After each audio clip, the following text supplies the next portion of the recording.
unemployed behavior in New York City has been thwarting Thanksgiving festivities, closing down Christmas tree lighting ceremonies, and even making it impossible to go to McDonald's to get a Big Mac.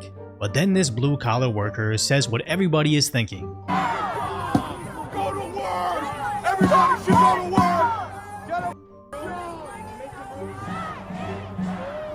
Now the Twitter replies were agreeing with him, some simply calling him a hero, but also pointing out how peculiar it is that these protests all have matching high-quality materials. But what I like most about X.com is they still put both sides of the argument in the same place in a sort of PvP social media, where some shame the guy for being blue-collar, with others saying he's just assuming the protesters don't have jobs, explaining that maybe they're just college kids or part-time workers. But I actually think that none of those statements really counteract the point that the only productive person on the premises is making, where judging by his tools and the hour of night he's carrying them, he looks like an iron worker actually contributing to the city. And I'm telling you right now, nobody doing backbreaking labor that directly benefits society clocks out after this shift and thinks, time to go relax by squaring up with some street cops. So I admit, I've never done anything as blue-collar as oil rigging or construction, but my entire teenage years consisted of BS restaurant jobs that I would personally consider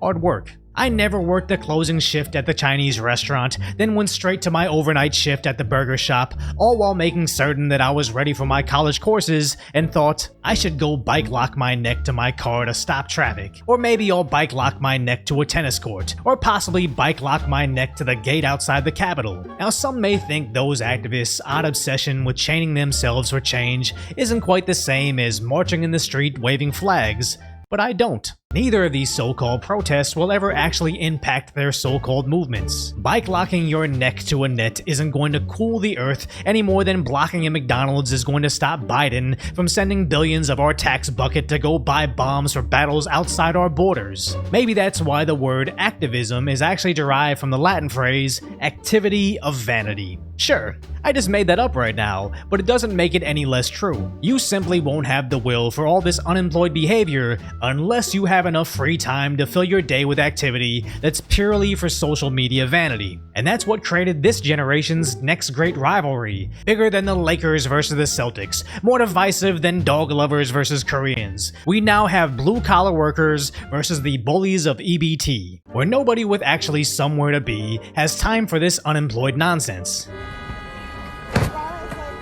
Others, look behind you. Hey, get out. You gotta go to work. Get the out the way. Get the out the way. Go. I wanna walk. I wanna go to work. Don't try to touch me, man. We gotta go to work. We gotta go to work. I got kids to feed. Now blue-collar coppers might fight the food stamp class with water, but farmers counteract their bullshit with liquid shit.